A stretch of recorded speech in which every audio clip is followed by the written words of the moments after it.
तो गाइज मैं हूं आयुष और आप देख रहे हैं रेसल इंडिया। स्वागत है आपका आज की इस वीडियो में। और मुझे पता है कि बहुत सारे लोग बोल रहे होंगे कि इस पूरे हफ्ते में इतनी इनकंसिस्टेंसी क्यों थी, 2 दिन आई थिंक कोई वीडियो भी नहीं आई। तो उसका जो रीजन है आपको कुछ दिन में पता लग जाएगा। और मैं खुशी के तरीके से इसलिए बोल रहा हूं क्योंकि भाई वो एक बहुत बड़ी बात होने वाली है। आई डोंट नो कि आपका रिएक्शन उस पर कैसा रहेगा और उसी को मैं देखना चाहता हूं। तो कोई हिंट नहीं मैं देने वाला, लेकिन बहुत ज्यादा बड़ी बात होने वाली है मेरे लिए पर्सनली भी, आप लोगों के लिए भी।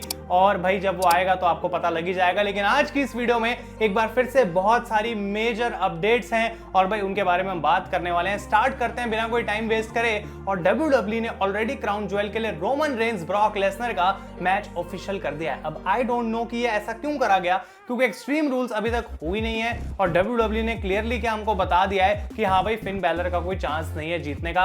आई थिंक कि ये बात हम पहले भी जानते थे कि चांस नहीं है, लेकिन तब भी भाई थोड़ा सा तो सरप्राइज एलिमेंट बच के रहने दो। आखिर कोई ब्रॉक लेसनर की इन्वॉल्वमेंट होगी एक्सट्रीम रूल्स में, किस तरीके से डीमन को हराया जाएगा वो तो हम सोचते बैठ के।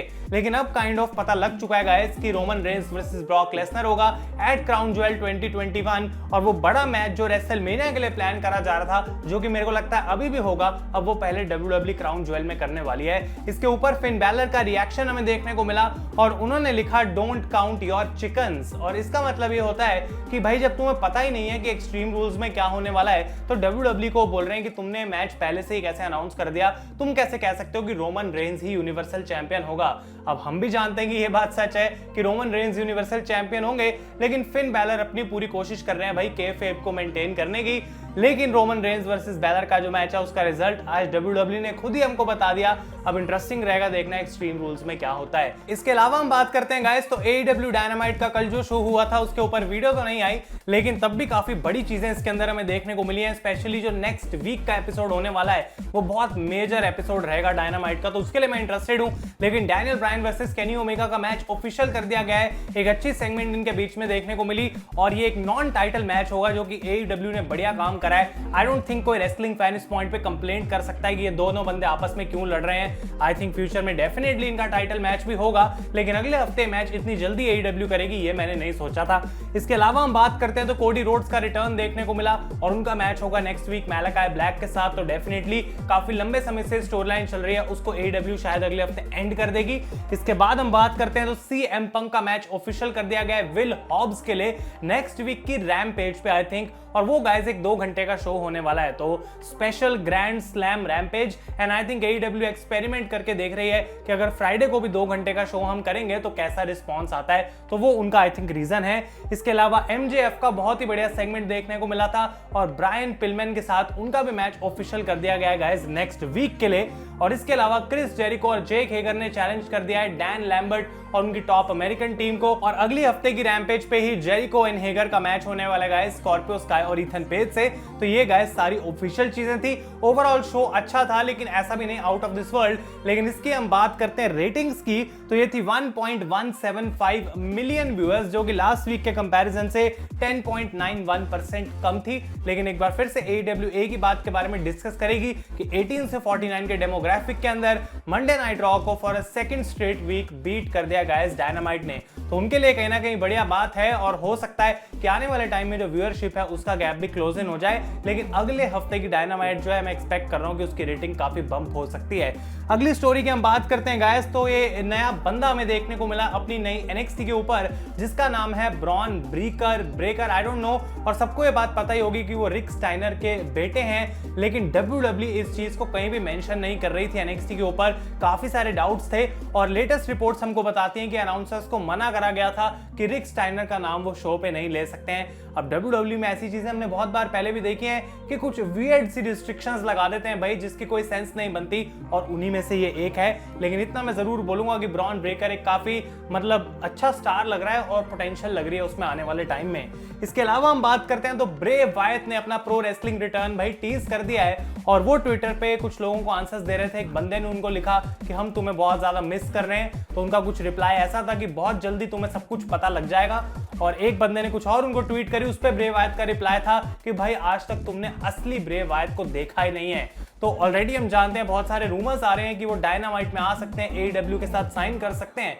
और उनका जो नॉन कम्पीट क्लॉज है उसके अराउंड गाइस अक्टूबर एंड में वो खत्म हो जाएगा और फुल गियर पेपर व्यू में वो डेब्यू कर सकते हैं, जो नवंबर 6 को AEW का देखने को मिलेगा।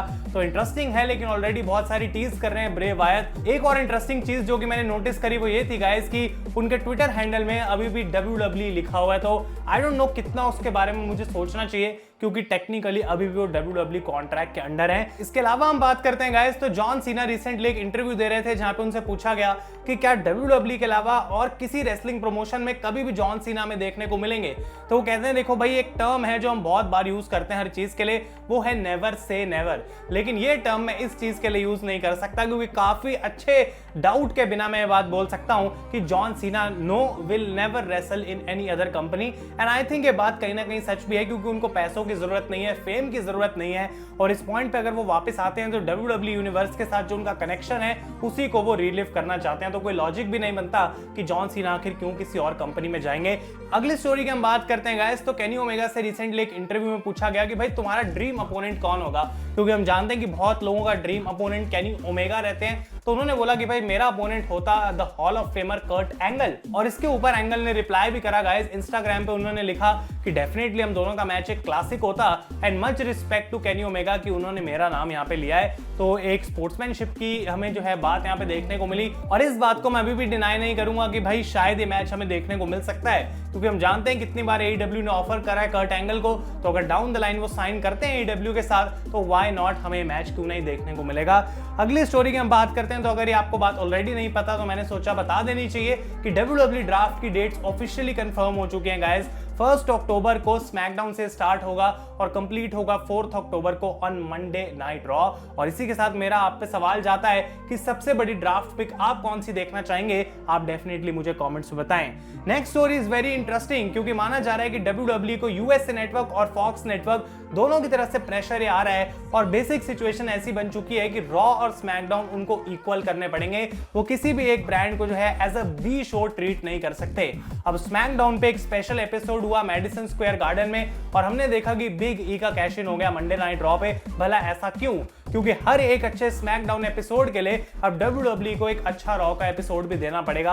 अब सबकी टर्म्स में अच्छे की डेफिनेशन अलग है, लेकिन WWE गाइस ये कोशिश करेगी कि जब भी स्मैकडाउन के लिए कुछ स्पेशल हो रहा है तो मंडे नाइट रॉ को वो भूल ना जाएं। और ये प्रेशर नेटवर्क्स की तरफ से भी आ रहा है, क्योंकि रेटिंग्स उसकी वजह से काफी हिट लेती हैं। तो क्या WWE finally Monday night raw पे फोकस करना स्टार्ट करेगी, वो चीज गाइस देखनी इंटरेस्टिंग है। और फाइनली आज की स्टोरी की बात करते हैं कि AEW में बैक स्टेज मोराल कैसा है, क्योंकि रेटिंग्स काफी अच्छी है, काफी सारे रिटर्न्स हुए हैं, और माना जा रहा है कि बहुत ही ज्यादा पॉजिटिव बैक स्टेज मोराल है इस समय AEW के अंदर। और ये भी माना जा रहा है गाइस कि जो अगले हफ्ते का आर्थर एश में AEW का एपिसोड होने वाला है ऑफ डायनामाइट ग्रैंड स्लैम, उसकी जो अटेंडेंस रहने वाली है वो 4-5 हजार ज्यादा रहेगी as compare to WWE SmackDown show in Madison Square Garden. तो कहीं ना कहीं उनके लिए बहुत ज्यादा बड़ी बात है कि इतना बड़ा क्राउड वो लेकर आ पाए हैं। कंप्लीटली जैम पैक्ड अरीना रहने वाली है, और अभी तक उनकी हिस्ट्री में सबसे बड़ी ऑडियंस उस शो के अंदर आएगी। तो इंटरेस्टिंग रहेगा देखना। ऑलरेडी इतना कमाल का कार्ड बुक कर दिया गया है कि अगर कोई बची हुई सीट्स रह भी गई हैं तो भाई आखिर क्यों नहीं कोई वहां पे जाएगा। ऑब्वियसली वो एक मस्ट वॉच शो है, तो उसका हम रिव्यू नेक्स्ट वीक लाएंगे गाइस। लेकिन ये थी सारी अपडेट्स आज की इस वीडियो में। अगर पसंद आई आपको डेफिनेटली लाइक करें। तब तक के लिए thank you so much for watching. मैं हूं आयुष और आप देख रहे हैं रेसल इंडिया।